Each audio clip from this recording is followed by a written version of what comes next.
Buenas noches. Gracias, Jorge, por tener la audacia de invitarnos. Muchas gracias a todos ustedes por acompañarnos. Y bueno, la verdad que me siento muy orgulloso de poder participar de esta escuela de gobierno. A todo esto quiero decirle que yo no soy economista, soy industrial textil y de calzado. Así que me falta una fábrica de juguetes para tener todas las industrias que están fumigadas. Y también soy productor agropecuario. ¿Por qué me he incorporado al Frente Renovador? Primero porque ahora le voy a explicar para mí cuál es el problema de Argentina que nos vivimos repitiendo todo sistemáticamente los 200 siglos, los dos que hemos cumplido y nunca lo hemos solucionado. Y en este es el único espacio político que yo encontré el verdadero diagnóstico compartido y además encontré el equipo capaz de llevarlo adelante. Pero no un equipo que me lo contaba desde un PowerPoint, porque hay mucho de eso en la Argentina, ¿no? El club del PowerPoint es uno de los más fructíferos, nos cuentan todo. Cuando uno mira a esos que me están hablando, yo me pregunto, ¿habrá manejado el consorcio del departamento algún día? Y hablan y muestran cuadros, y esto es Islandia, y esto es Finlandia, pero después hay que hacerlo. Y este equipo que integró y que está en el Frente Renovador, lo hizo concretamente cuando tuvimos que salir de la crisis del 2002. Pero si ustedes me dicen lo que acabamos de escuchar a Daniel, de cómo esta Argentina fue para atrás. Argentina tuvo el triste récord, además, entre el año 71 y 2001, de ser el país del mundo que no solamente no creció, sino que más se desarrolló. Es decir, todos los índices que había tenido, desarrollo, pobreza, indigencia, educación, fueron todos para atrás. Hay que esmerarse mucho para tener este récord. Bueno, cuando uno analiza, puede haber muchos problemas, pero yo quiero ir al centro, al eje del problema. Para mí el problema fundamental de la Argentina es cómo encara un proceso de crecimiento fuerte, inclusivo y sostenido. Porque un país se ordena desde el crecimiento. Ahí se ordena la moneda, ahí se ordena la macroeconomía, nada se ordena desde el ajuste. Hoy tenemos un gobierno que dice, primero saneemos la moneda que después crecemos. O dice, primero arreglemos lo macroeconómico que después crecemos. No, señores, es creciendo que se sanea la moneda, es creciendo que se resuelven los problemas macroeconómicos. Esta es la diferencia trascendental que tiene el Frente Renovador, y lo he expresado en la campaña, con el gobierno nacional. Ahora, si ustedes me dicen cuál es el problema estructural, el de verdad, el de la Argentina, este que nos hizo ir para atrás en todo. Y yo diría que Argentina es un país que le vende al mundo lo que vale poco.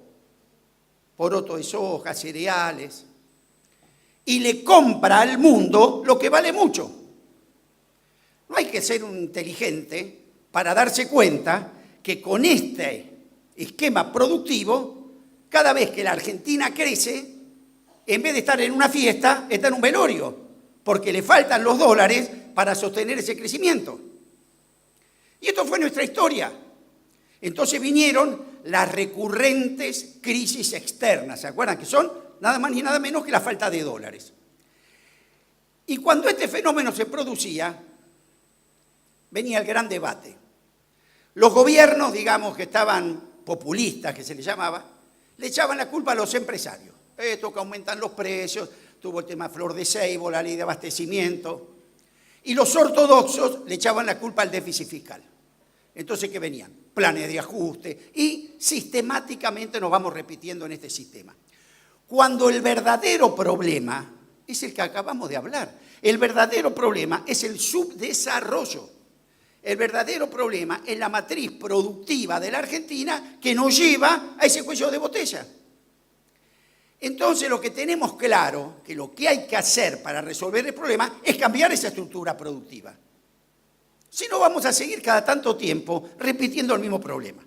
Einstein decía, loco es el que siga haciendo lo mismo y cree que le va a ir distinto. Ahora bien, ¿qué pasa cada vez que hay una crisis de este tipo, como pasa ahora, de restricción externa? Ahí aparecían siempre dos clubes en la Argentina. El club de los devaluadores, que decían esto se arregla devaluando, o el club de los endeudadores, que decían, como no alcanza la plata porque hay déficit, porque generamos déficit de la balanza comercial, vamos a endeudarnos.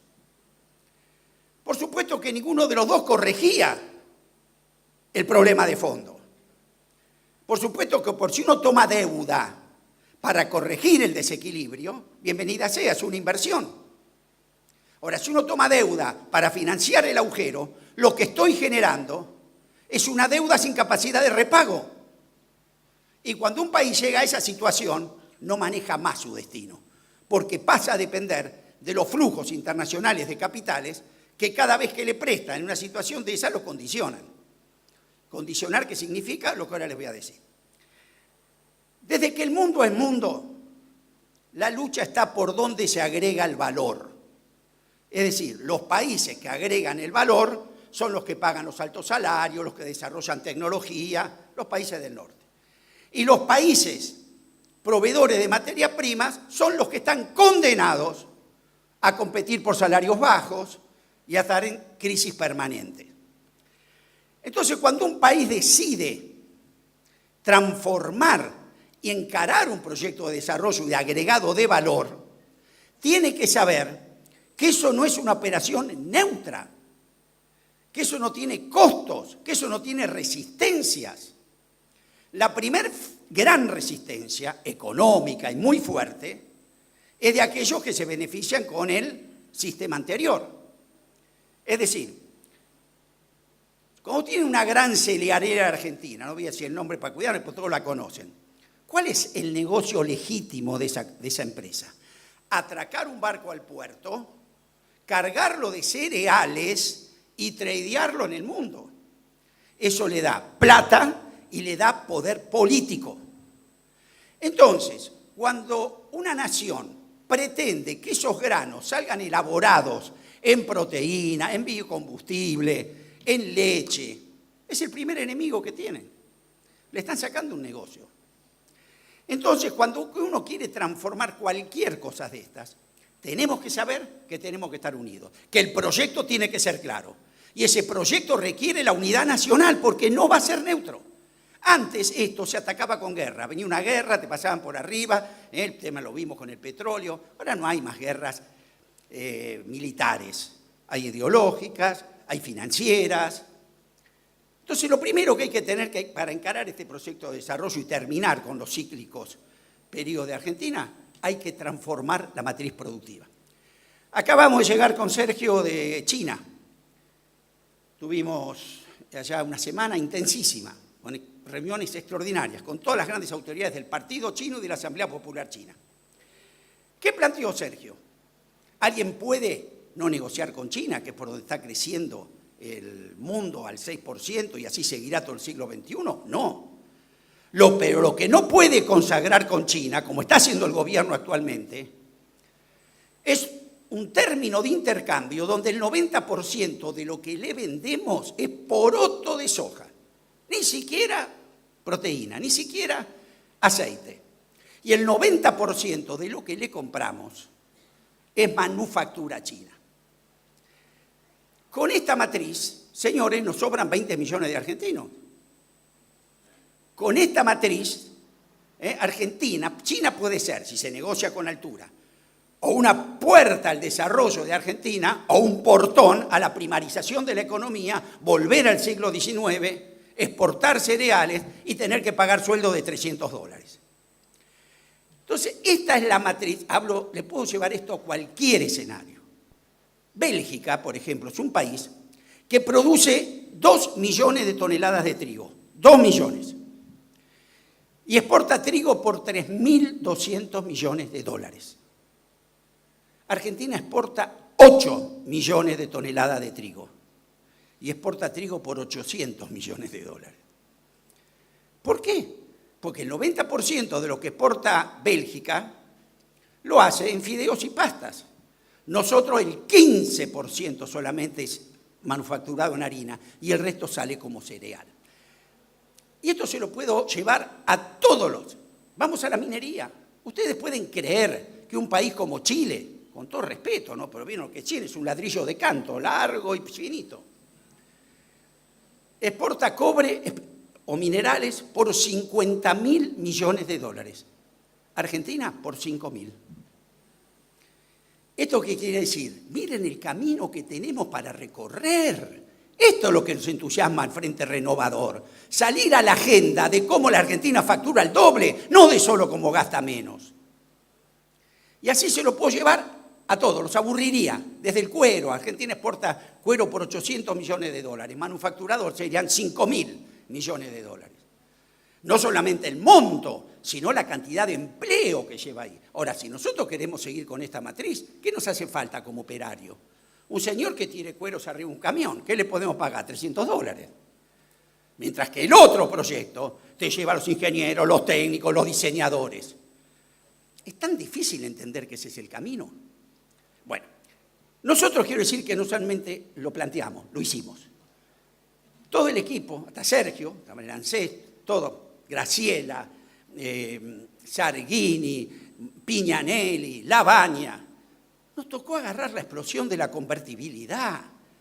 Y ese era un modelo, eso sí que una crisis que no estaba en ningún lado, en ningún manual. Había explotado todo, todo.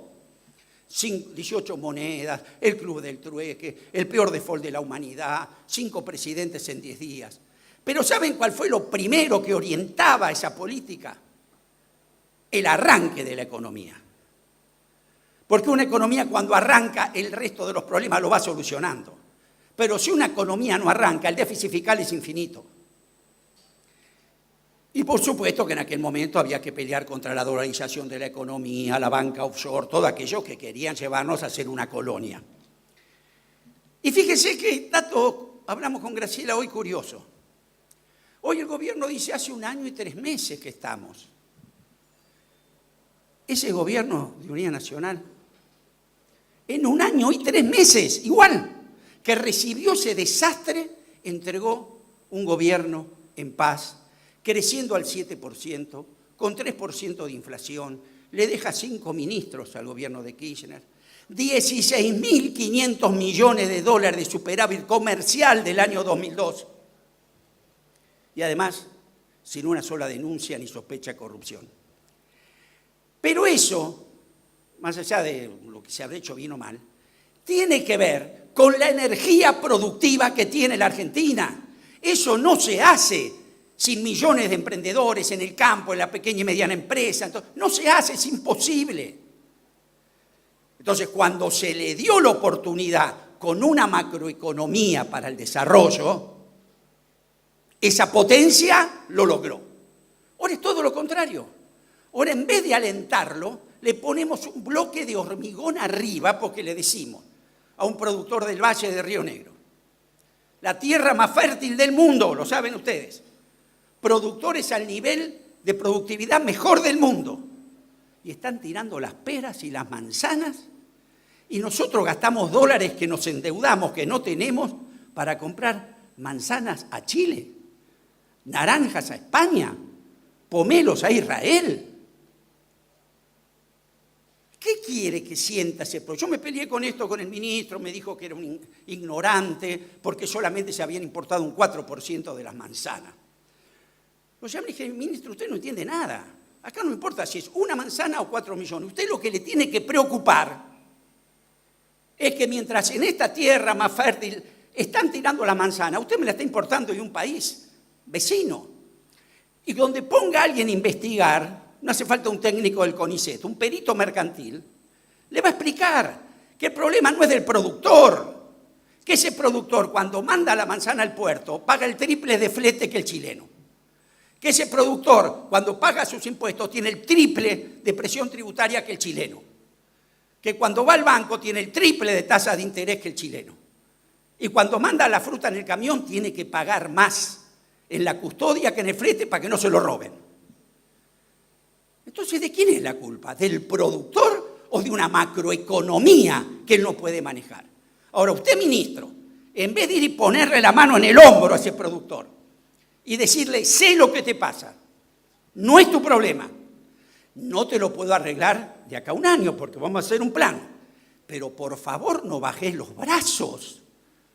Necesitamos tus dólares para pagar la bruta deuda que estamos contrayendo. ¿Con qué vamos a pagar esa deuda? Y fíjense que este modelo que se está encajando, hoy ha hecho a la Argentina un país tan caro que no se puede producir. Fíjese al campo. Y nosotros aprobamos darle las retenciones, se le dio la devaluación, las retenciones, se sacaron los ROE. Pero ¿qué funciona en el campo hoy? Fíjense, solamente la producción de cereales, donde ustedes quieren agregar un poquito de valor en el campo donde sea, salen por el parabrisas. El maíz transformado en leche, ¿cómo están los lecheros? Quebrando zancos. El maíz transformado en pollos, ¿cómo están los polleros? Importándole los pollos de Brasil. El maíz transformando en cerdo, señores, ¿qué es un chancho? Una máquina transforma maíz, come maíz sale un chancho, no hay mucha más complicación. Y hoy estamos trayendo los cerdos de Dinamarca. Entonces, la Argentina que nosotros necesitamos para resolver todo lo que hoy muy bien planteó Daniel, necesita precisamente agregar valor, necesita precisamente integrar el territorio, necesita precisamente que vayamos a los 10.000 millones de exportaciones de trigo, a los 5.000 millones de dólares de exportaciones de calzado. Si no, no tenemos destino. Entonces, que el gobierno lo diga con claridad. Nos quieren llevar, si este es el planteo, a un modelo de primarización de la economía, que esto significa que la Argentina esté condenada a pagar bajos salarios. Pongámosle con nombre y apellido las cosas porque son así. Bueno, nosotros quiero decir que sabemos cómo esto se cambia. Y se cambia instalando el debate no solamente de Argentina como gasta menos, sino como Argentina factura el doble. Y en esto no tenemos absolutamente confianza para hacerlo. Y para terminar, quiero decir un dato que para nosotros es clave. Cuando uno quiere encarar un proyecto de crecimiento sostenido y de desarrollo económico, no de crecimiento, el crecimiento es espontáneo. Si la soja sube, crecemos. Si a los países exportadores de petróleo el barril le pasa de $13 a 100, ¿sabe cómo crece el PBI? Pero no se desarrollan, Ahí en esos países árabes convive un jeque que es capaz de hacer una isla artificial con un beduino comiendo arena. ¿No? Eso no es desarrollo. Ahora, para dar ese salto, como afecta a unos intereses, es clave lo que el Frente Renovador planteó permanentemente, y tenemos proyectos de ley presentados, un Consejo Económico Social. ¿Y qué es esto? Que suena muy lindo, pero es muy profundo, ¿no? Estas payasadas que está haciendo el gobierno de reuniones para fotos que van a quemar el instrumento. El Consejo Económico y Social es algo que viajamos con Sergio a España, estuvimos, vimos los instrumentos, tiene rango constitucional. Es un sector donde se sientan trabajadores, empresarios, la política, por supuesto, no hablar del corto plazo, no hablar de la paritaria, hablar del rumbo hacia donde uno va. Entonces, esos objetivos son compartidos. Entonces, un trabajador puede llegar a decir, mirá, camino a esto, hoy puedo resignar algo, dame las garantías que llegamos. Yo para esto siempre digo que si ustedes quieren venderme un bote, hay que enamorarme de la otra orilla. Me decís que la otra orilla hay fiesta, güey, que todo el bote no vale más nada. ¿Cuánto querés? Me voy. Ahora, si me querés vender el bote sin decirme que hay del otro lado. Entonces, un Consejo Económico y Social, termino con esto y un ejemplo. ¿Qué significa? ¿Puede la Argentina producir 160 millones de toneladas? Un ejemplo, esto se lo llevo a cualquier... 160 millones de toneladas. Pongámoslo en crisis. Sentémonos con los trabajadores, con los economistas, con los empresarios, y no salimos una semana a poner en crisis esto. Cuando uno dice, sí, Argentina puede producir 160 millones de toneladas, ahora abajo te muestro qué es esa Argentina de 160 millones de toneladas. Cuánto trabajo, cuánta recaudación. Moyano que se quejaba porque le queríamos poner el tren para que no perder viajes en camión. Y dice, mirá, negro, y con 150 y con el ferrocarril trabajando al 50, que lo hace viable, vos también duplicás los viajes en camión. Esto le sirve a todos. Ahora, cuando eso se pone en práctica y todos participaron y pasa a ser de todos, de ahí surge, para hacer esto tenemos que construir infraestructura, hay que sacar los granos del campo, etc. Y esto es lo que hace un Consejo Económico y Social, que con grandeza el Frente Renovador lo está proponiendo. Tener objetivos no presuntos, sino concretos. y donde cada cual sabe cuál es su parte y cada cual lo siente propio. ¿Tiene salida la Argentina? No nos cabe ninguna duda. Lo hemos demostrado y además con cifras demostramos como en menos de 5 años Argentina factura el doble. Muchas gracias.